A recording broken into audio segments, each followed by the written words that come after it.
Cozi TV presents 10 Secret Stories, TV's amazing dogs, a countdown of wonderful star canines, as we team up with Clear the Shelters, the NBC Universal local pet adoption campaign, together to celebrate these lovable companions. Lassie was way more than a dog. We knew that every time I was holding him and she grabbed him away, he would growl.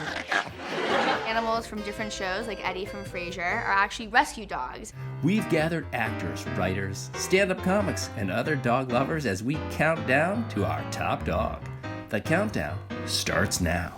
Number 10, Armani on Roseanne. Who wants to meet Armani? Oh, you already had the baby. Becky, who is about to become a surrogate and thinks she's getting all this money and is going to set up this wonderful life for herself, decides to get a dog that she names Armani, of course. Don't you want to pet him? Can't, I'm allergic. Oh, no, you're not allergic. Mom just said that because she didn't want a dog in the house. That's pretty shocking to find out in your 30s that you're actually not allergic to dogs. But there's complications because she finds out she can't actually give birth, Take all the time you need. and she has to give the dog back because she cannot keep the dog in her current apartment. I need you to go back to that rescue place and get Becky's dog back. She can't keep it at her apartment. I know, that's why you need to keep it at your place so she can take it later. I'm getting a dog! Well, we all know Jackie is not the best candidate to take care of anybody, let alone a dog. Maybe she's got some skeletons in the closet that we don't know about. What these skeletons are, I have no idea. They'd rather put Armani down than let me love him. They said that I wasn't fit to rescue him. Why would they say that? You're the perfect match. You have no one to love and no one to love you, right?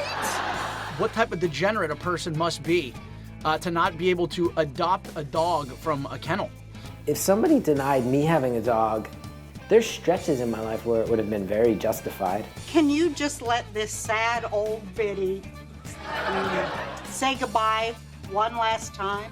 And then they steal the dog. Effectively, Roseanne steals a dog. Go, Jackie. We're taking the dog. Go. I don't blame them at all for stealing that dog. I probably shouldn't say that. I hear stories of people who try to go and adopt a pet and they're turned off or they feel judged. Everybody, as long as they're going to be kind and take good care of their pet, everybody deserves a pet. Jackie deserved the dog. I feel like that's a good match. Number 9, Klaus von Puppy on Will and Grace. Grace decides to get Will a dog.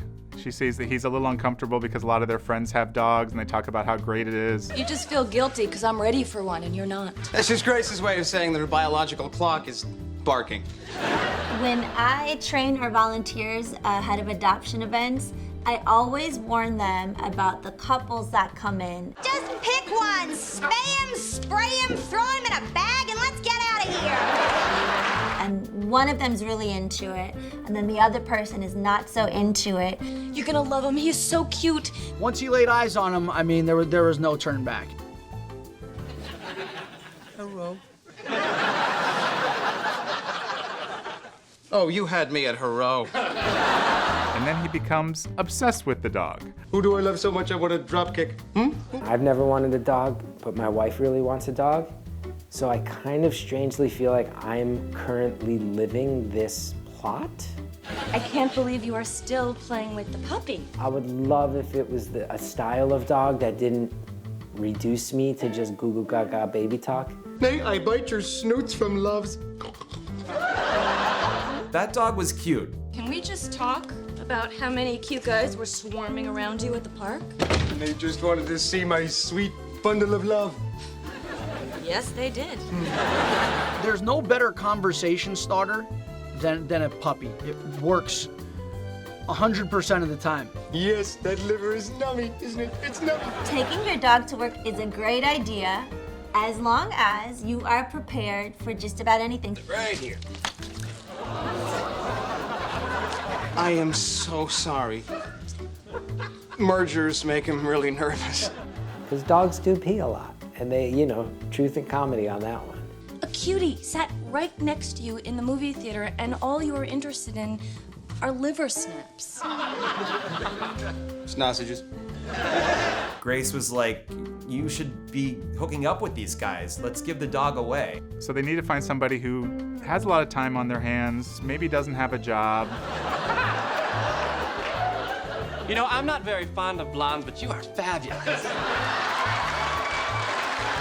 Number 8, Boot and Henry, the dogs of emergency. Season 2, they got a new cast member, which was a stray dog that comes to the fire station. And they named the dog Boot, not Boots. The biggest problem in that episode is the fact that Boot will not eat. So a lot of stray dogs, they don't want to eat for a couple of days.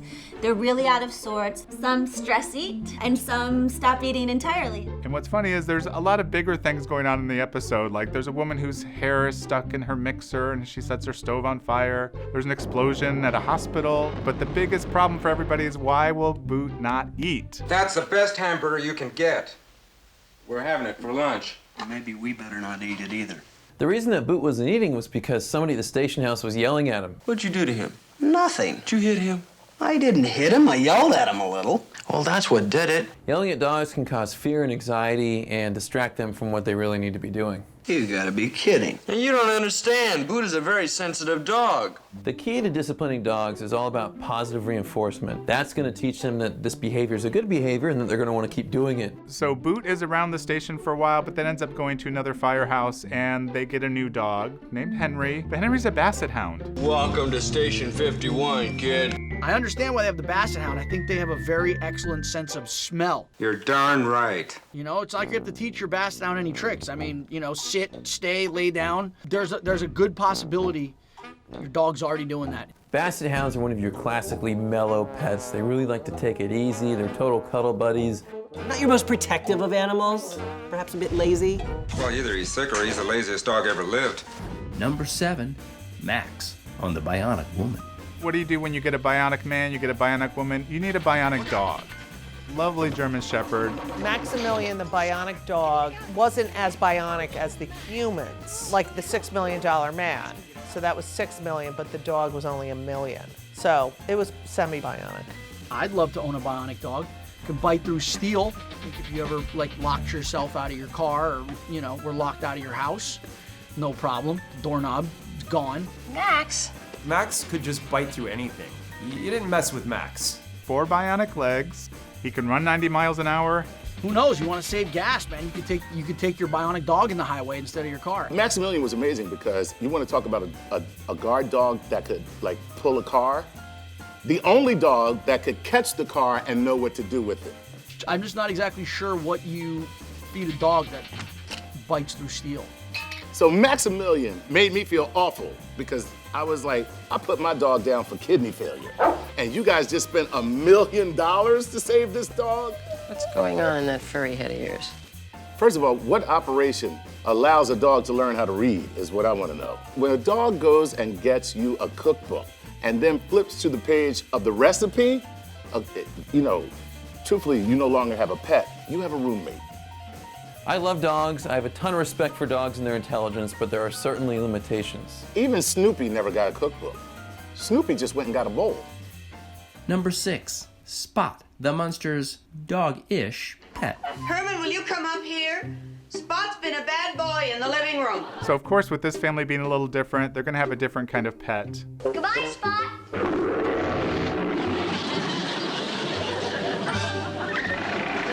Who wouldn't want a dragon as a pet? And if we want to classify Spot the Dragon as a dog, I'm willing to go along with that conceit. If you have a dog, all right, yeah, there might be some inconveniences. Why does this have to happen every time I come home? A dragon?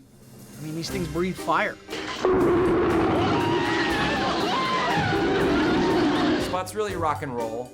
The Munsters were really rock and roll. And I don't even want to know what kind of accidents a dragon is going to have in the backyard.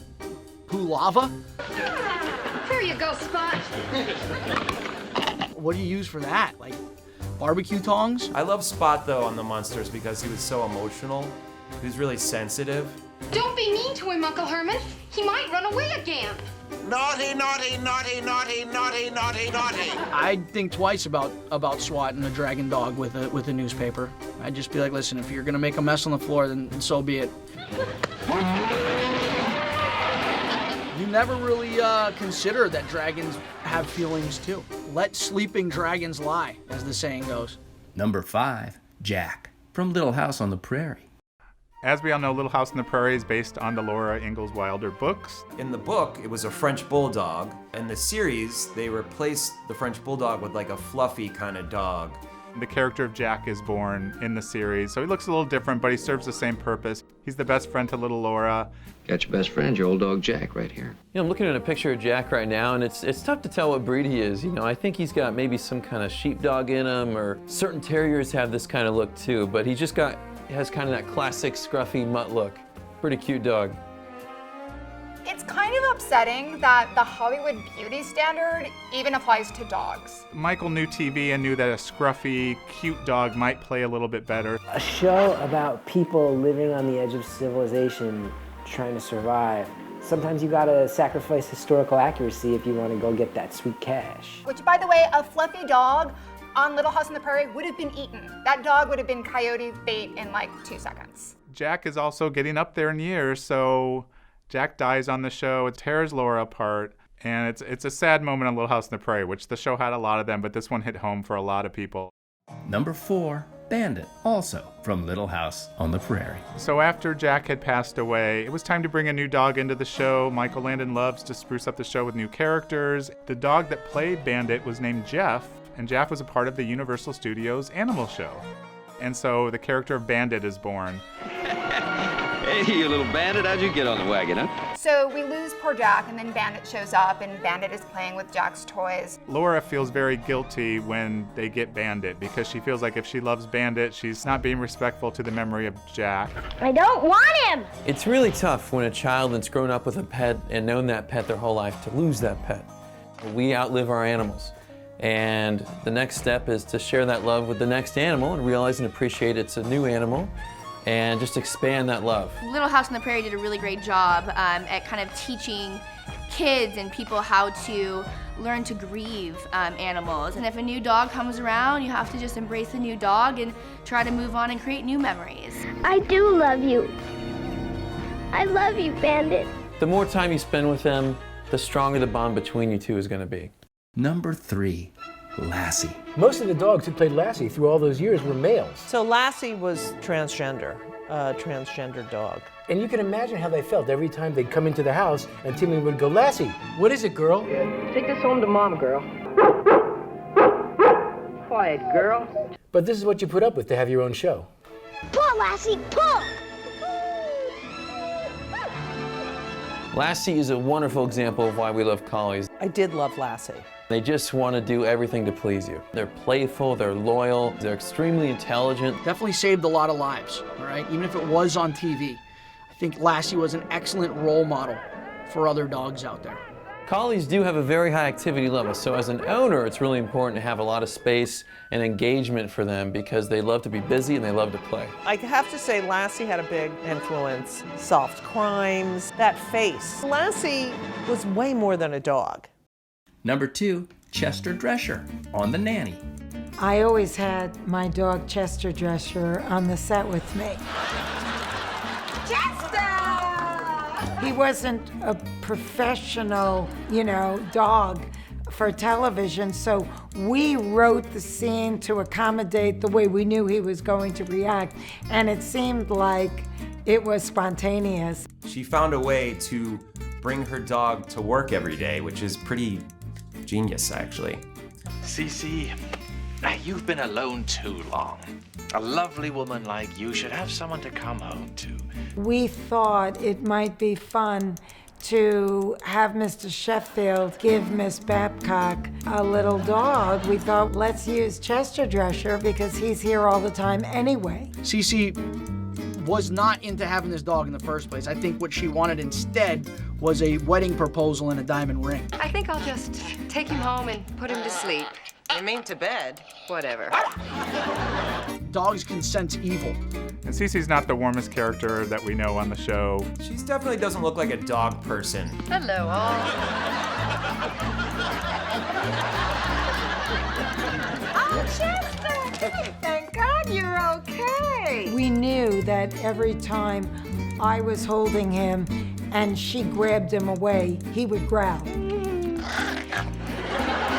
Lucky and a good judge of character. Every time I'd make an entrance into the room that he was in, he would jump all over me, so we would write it that the dog hated her and loved me. Oh, look how friendly he is. Look, he's like a little chestnut. You should call him Chester. If you don't mind, he's my dog. I'll name you. Some people just shouldn't be around dogs. She's one of those people.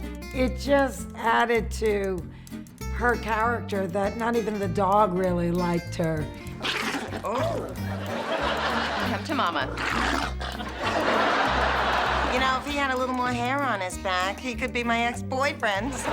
And then we came up with the episode when we had Sherry Lewis come on the show with her puppet Lamb Chop. Chester would steal Lamb Chop like a stuffed toy and destroy the puppet. Chester ate Lamb Chop! And get Fran in trouble, obviously. Purge! Purge!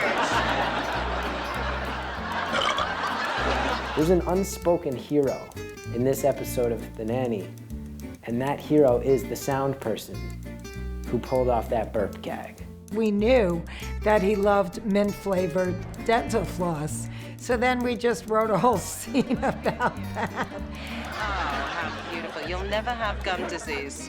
The minute we paid for him, he started barking, and he didn't stop for 19 years. And our #1 most amazing TV dog, Eddie, on Frasier. Oh, and who might this be? That is Eddie.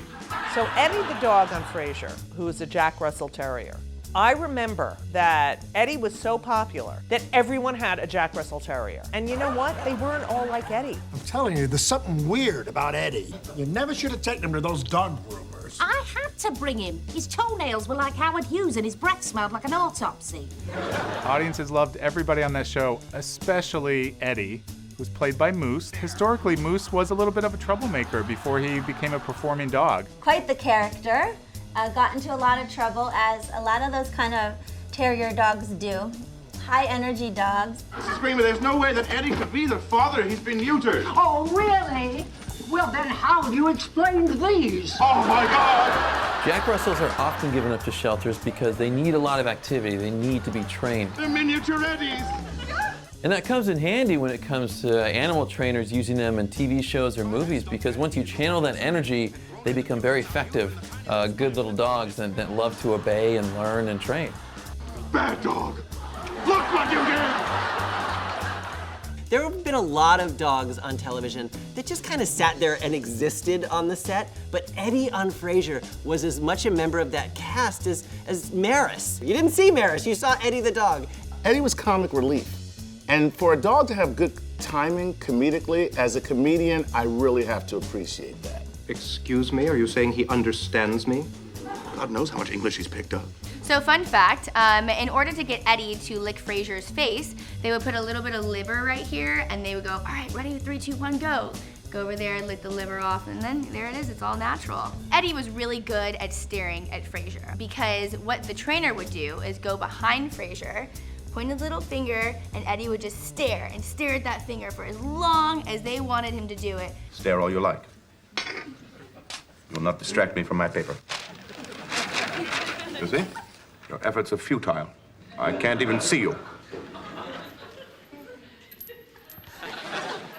Okay, so the funny thing about the show is Frasier wasn't necessarily a huge fan of Eddie, and that made it that much more fun to see Eddie just stare at Frasier for minutes on end, and it would make Frasier crazy.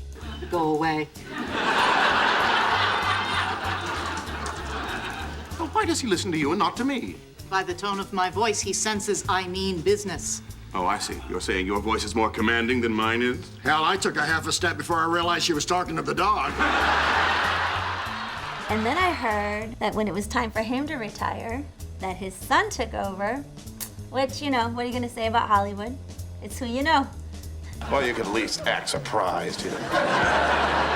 A lot of show business dog trainers have noticed that rescue dogs make really good show business dogs. They're really eager to please and basically do what they need to do. When trainers go to shelters and they're looking for dogs that can be used for TV or whatnot with training, a big part of it is actually just looking into the eyes of the dog. And they can tell this animal wants to please them. It wants direction, it wants instruction.